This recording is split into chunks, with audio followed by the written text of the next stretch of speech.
आज हम पढ़ने जा रहे हैं टीसीपी आईपी कि टीसीपी क्या है और आईपी क्या है। आज का हमारा टॉपिक है। अब तक स्टूडेंट हमने पढ़ा था लेन कि लेन क्या है। लेन होता है लोकल एरिया नेटवर्क। लेन है लोकल एरिया नेटवर्क, मतलब हमें लोकल एरिया नेटवर्क अगर बनाना है तो हम लेन का यूज करते थे। इसके लिए कुछ लेयर का यूज करते थे, तो इससे कौन सा बनता था, लोकल एरिया नेटवर्क बनता था। अब क्या हो गया, इसी लोकल एरिया से क्या बन गया, मेन बन गया, मेट्रोपॉलिटन एरिया नेटवर्क बन गया। इसी से क्या बन गया, वेन बन गया, जिसकी मैंने आपको एक वीडियो बनाकर पूरा इसको लेन मेन वेन आपको बता दी। अब क्या हुआ, अब वाइड एरिया नेटवर्क बनाने के लिए, वाइड एरिया नेटवर्क मतलब पूरे वर्ल्ड में डेटा की शेयरिंग हो सके, एक पॉइंट से सेकंड पॉइंट, मतलब इंडिया से अमेरिका और अमेरिका से इंडिया तक डेटा की शेयरिंग हो, इसके लिए टीसीपी आईपी बनाया गया। कुछ प्रॉब्लम सामने आई, उस प्रॉब्लम को दूर करने के लिए जो सिस्टम बनाए गए, जो तरीके बनाए गए, वो लेयर थे।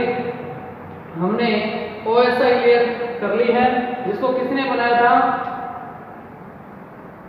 आईएसओ ने बनाया था।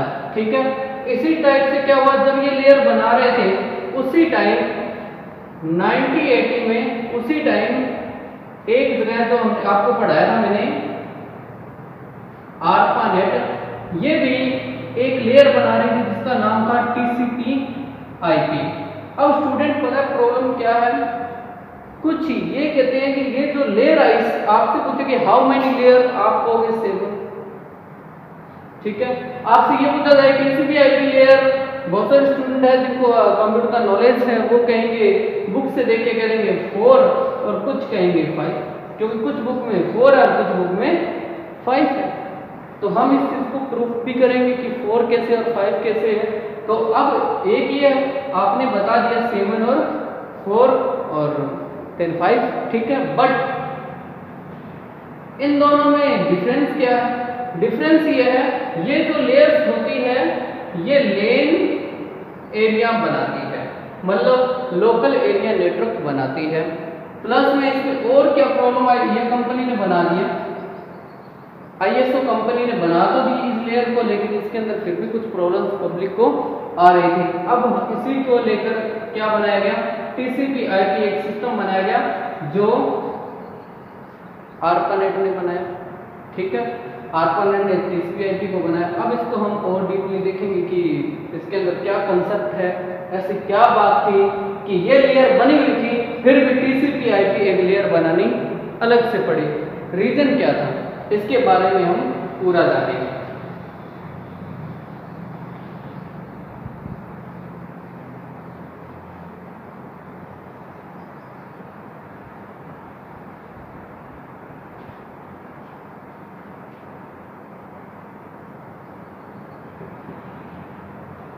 ओएसआई लेयर और एक साइड हमारे पास आ जाएगी टीसीपी आईपी।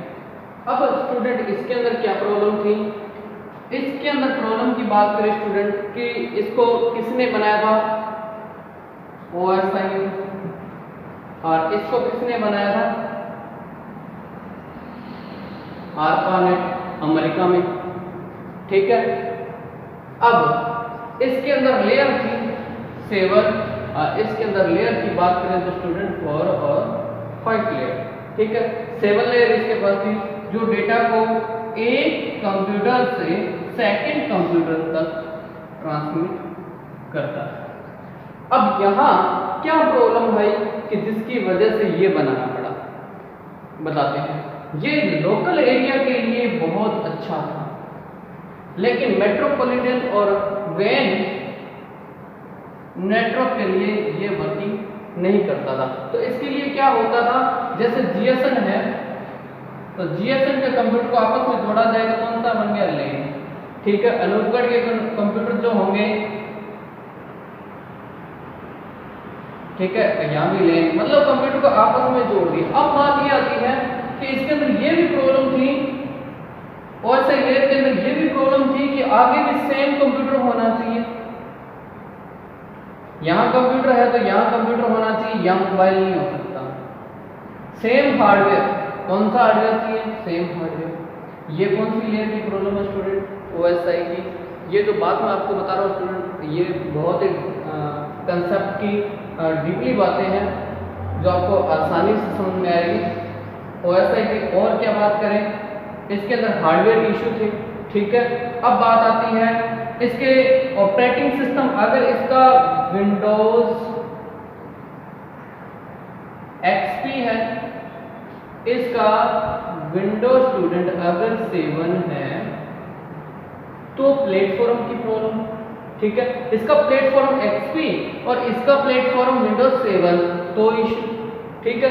तो अब इसने हमें क्या कर दिया था, OSI ने हमें एक मतलब बाउंडेड कर दिया, मतलब एक डिपेंडेंसी कर दी कि सामने अगर हमारे पास एक विंडोज XP है तो सामने भी प्लेटफॉर्म ऐसा होना चाहिए, हार्डवेयर सेम होना चाहिए, अदर हार्डवेयर नहीं होना चाहिए, मतलब यहाँ पर लैपटॉप नहीं चलेगा, लैपटॉप इशू, ठीक है। तो ये सारे इशू जब दूर होते थे तब ये डेटा की शेयरिंग होती थी, ठीक है।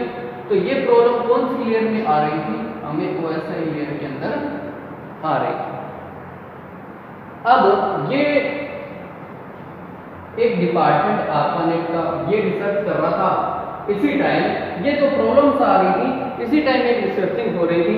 अब ये रिसर्च एक ये इशू हमारे पास आ गया, ARPANET इस चीज को भी देख रहा था और क्या इशू है, जहां जहां पूरे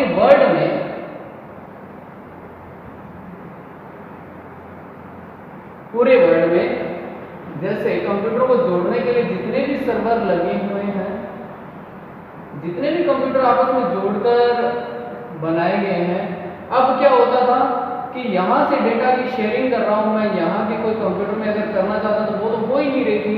तो अगर मैं यहाँ के सर्वर पर कर रहा हूँ तो हो जाएगी, क्योंकि लोकल एरिया, पहले ये रिक्वेस्ट यहाँ से इस सर्वर पे आती थी, फिर ये आगे जाती थी।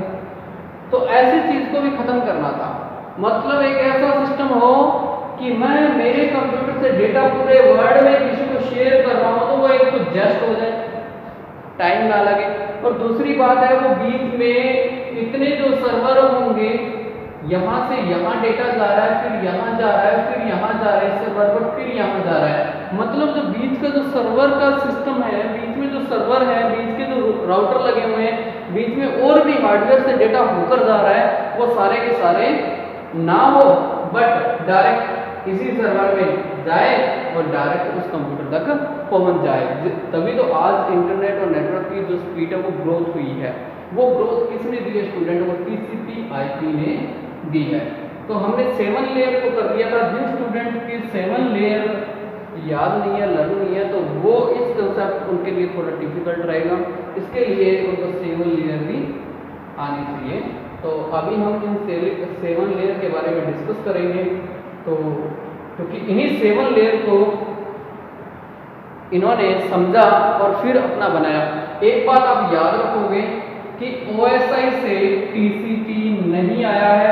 बहुत जगह पढ़ा दिया जाता है कि OSI आया था, OSI की 7 लेयर की वजह से TCP आया, जबकि ऐसा स्टूडेंट नहीं है। TCP अलग है, OSI के सिस्टम अलग है। इस कंसेप्ट को समझा था किसने?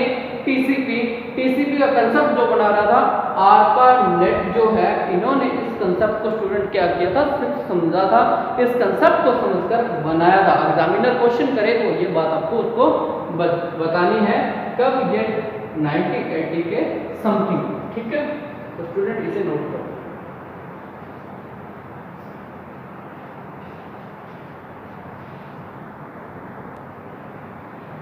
हाँ स्टूडेंट, हमारे पास OSI लेयर कितनी होती है स्टूडेंट? 7 होती है।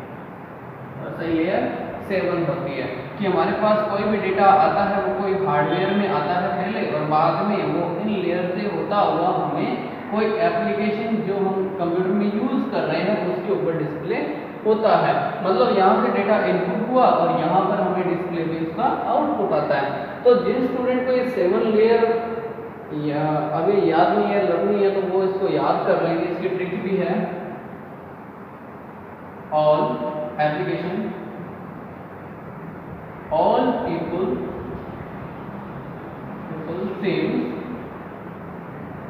to need data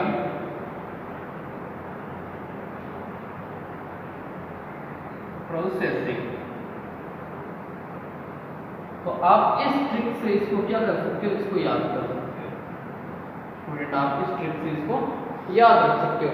ये 7 लेयर होती है जो किसी हार्डवेयर में वर्क करती है, किसी मॉडेम में, ठीक है। मॉडेम के बाद एनालॉग से डिजिटल सिग्नल में बदलने के लिए बीच में सर्वर से जाएगी, उस सर्वर में ये डेटा पैकेट को एक सिस्टम से सेकंड सिस्टम में ट्रांसफर करने के लिए वर्किंग करती है। अब क्या हुआ, ये किसमें सक्सेस रही, लेने में। जो इसकी जो टीम थी, ठीक है, आईएसओ की जो टीम थी, इंटरनेशनल स्टैंडर्ड ऑर्गेनाइजेशन की, इनकी कंपनी की जो टीम थी, इसको बना दिया। अब क्या इसके अंदर हमारे पास डिपेंडेंसी ये थी कि हमें या तो लैपटॉप इंडिया से इंडिया डेटा, ठीक है, या लोकल एरिया तो लोकल एरिया डेटा, मतलब एक डिपेंडेंसी बना दी, ठीक है। और जिस कंपनी का प्रोडक्ट हमें लेना है उसी कंपनी का ही हमें सारा यूज करना होगा। अब क्या हुआ कि टीसीपी आई, फिर आया टीसीपीआई। ये कंपनी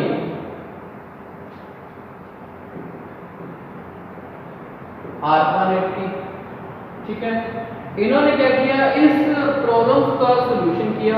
इन्होंने सबसे पहले जो लेयर बनाया वो बनाई स्टूडेंट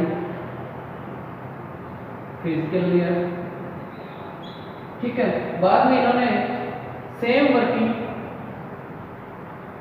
डेटा लिंक लेयर और सेम वर्किंग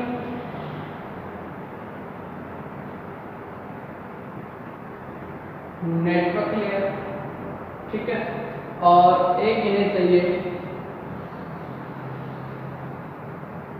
ट्रांसपोर्ट लेयर। और इसके बाद इन 3 लेयर का एक कॉम्बिनेशन लिया, सीधा ही बनाया एप्लीकेशन लेयर। ये कौन सी लेयर है student, TCP IP layer. Note,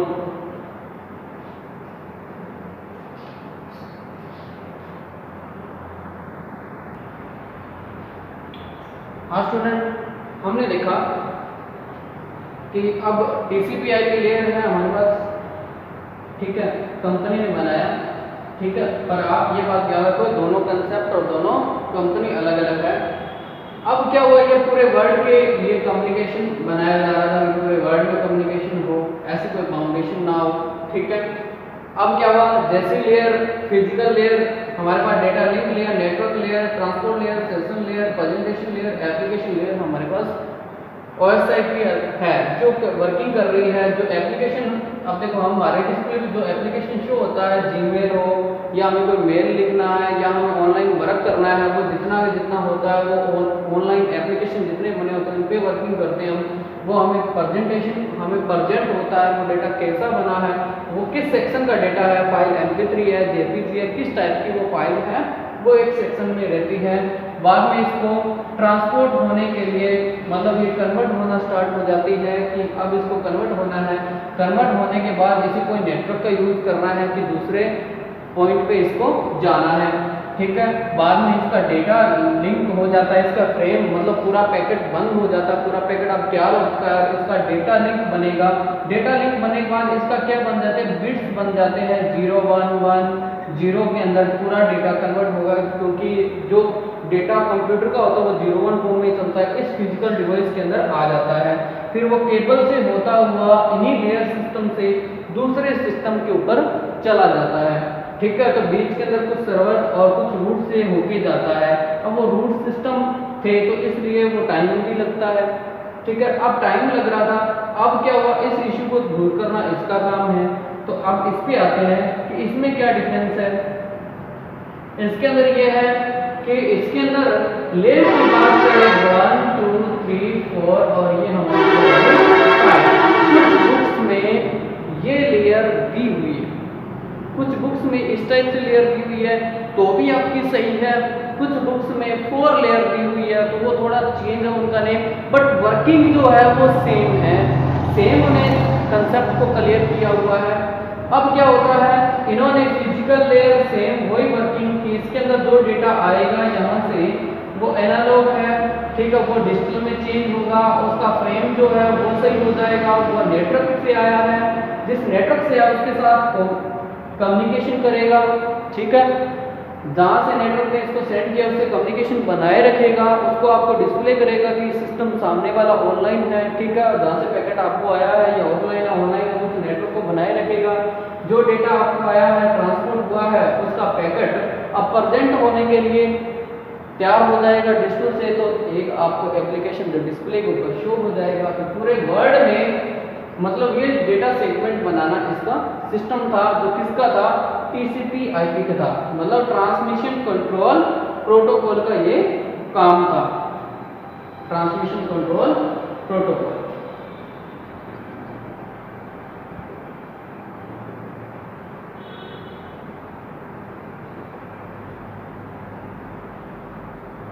transmission control protocol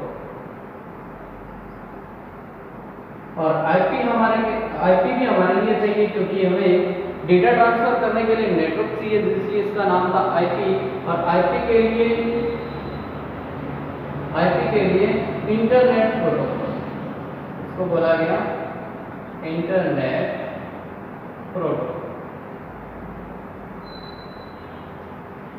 internet protocol. Student इसे नोट कर लीजिए। अब मैं आपको 4 लेयर बताऊंगा कि कुछ बुक्स में 4 लेयर दी होती है वो भी सही है, ठीक है, उसके बारे में डिस्कस करेंगे, नोट करो।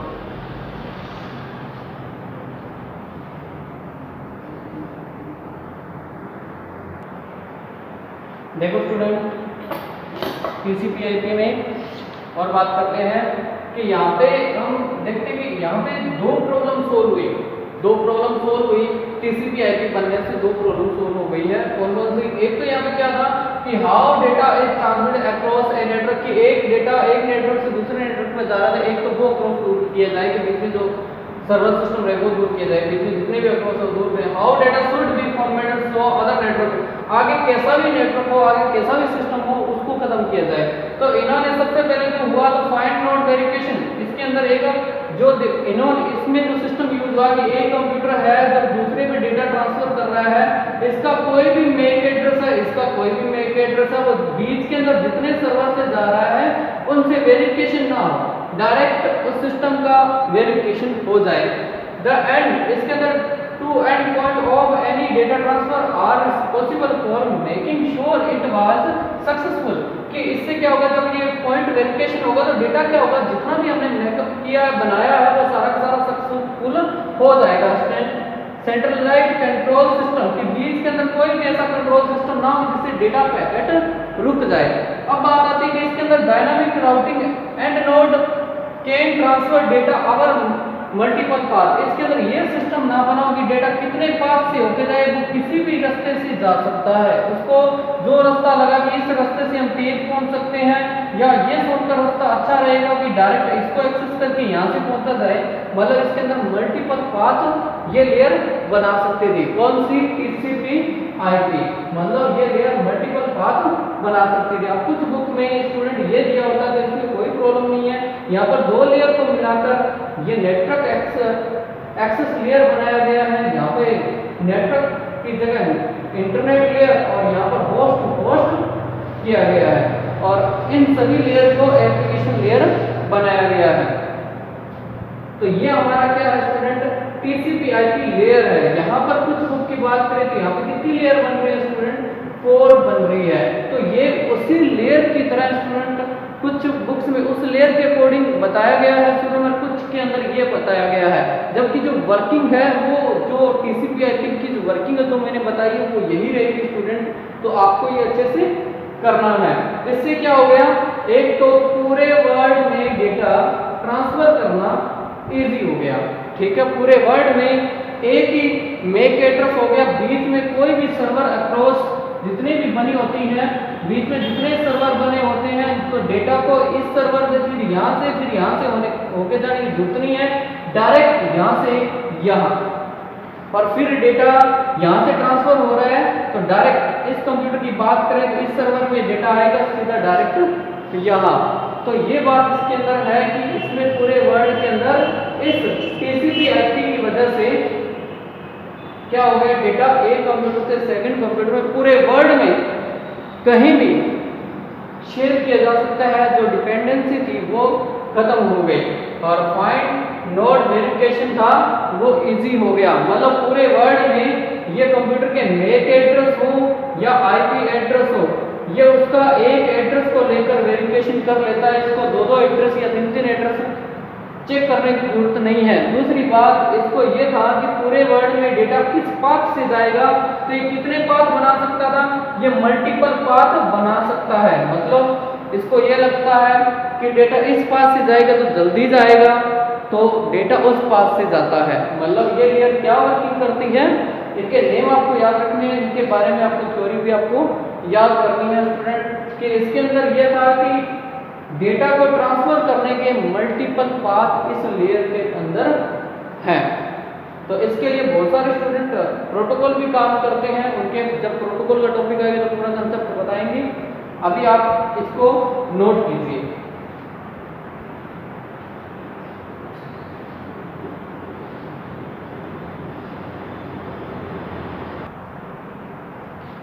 स्टूडेंट देखो, ये लेयर बनने से और क्या हुआ, ये लेयर बनने से एक तो नेटवर्क इशू दूर हो गया। नेटवर्क इशू ये था कि बीच के अंदर हमारा पैकेट, यहाँ से कोई पैकेट जा रहा है और बीच में नेटवर्क फेल हो गया तो वो कहीं पैकेट बीच में रह गया। तो इसके अंदर क्या होता है कि बहुत सारे प्रोटोकॉल काम करते हैं, DNS, DHCP, HTTP। तो वो क्या करते हैं, जो डेटा यहाँ से जा रहा था एक पॉइंट से सेकंड पॉइंट पे, इस पॉइंट पे जा रहा था, तो बीच में अगर कहीं रह जाता तो ये इसको, वो प्रोटोकॉल इसको पहुंचाने की कोशिश करते हैं। मतलब कोई पैकेट था जो हमने मेल किया और उसका जो एड्रेस दे दिया, तो इन लेयर का यही था कि किसी और सर्वर से नहीं, जो पाथ उसको लगा उस पाथ से जा रहा था और बीच में अगर कहीं रह गया, नेटवर्क इशू से रह गया, तो हमारे पास वो पैकेट आया नहीं तो वो कभी भी आ सकता है, वो कभी भी आ जाएगा। तो वो पैकेट कभी भी हमारे पास शो हो सकता है, बस उसका एड्रेस सही होना चाहिए। और राउटिंग, मतलब किसी भी रूट, इसमें रूट और पाथ बहुत ज़्यादा हो गई। फ्लो एरर जो आते थे वो कंट्रोल हो गई कि इधर पैकेट सेंड कर रहे थे, अनसक्सेस का मैसेज जो होता है वो बहुत कम हो गया, बहुत ही ज़्यादा कम, कि एरर, ऐसा कोई भी फ्लो एरर आना बहुत ही कम हो गया।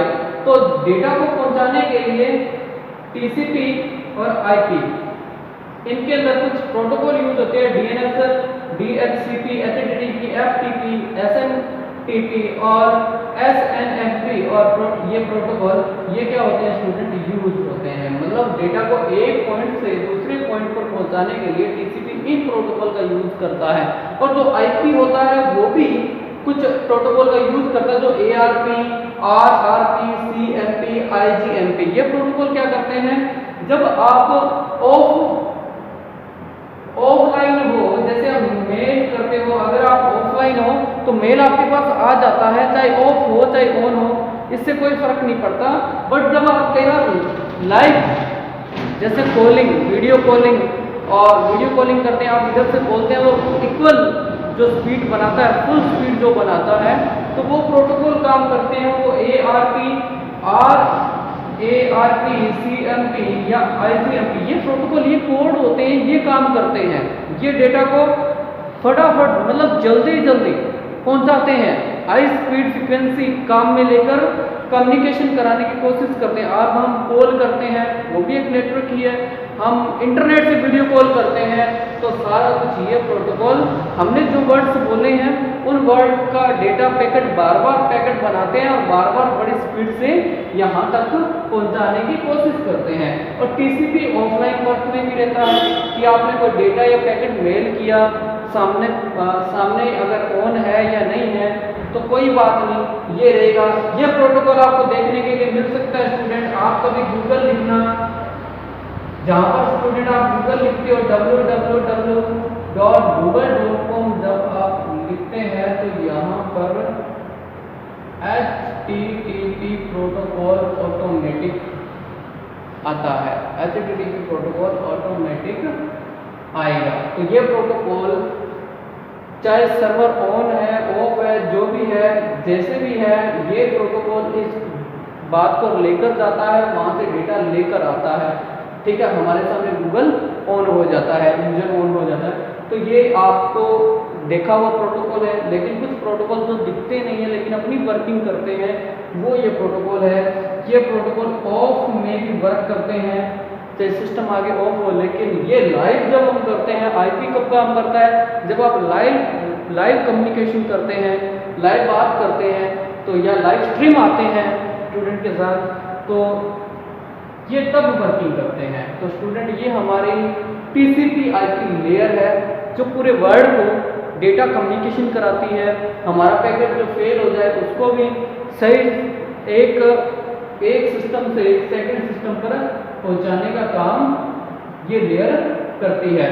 इसलिए OSI भी बेटर लेयर है, वो भी काम में ली जाती है, बट ये भी एक बेटर लेयर है क्योंकि ये पूरे वर्ल्ड के लिए, पूरे वर्ल्ड को एक दूसरे से जोड़ता है। मतलब वैन नेटवर्क को एक दूसरे से, पूरे वर्ल्ड को कम्युनिकेशन के लिए जोड़ता है।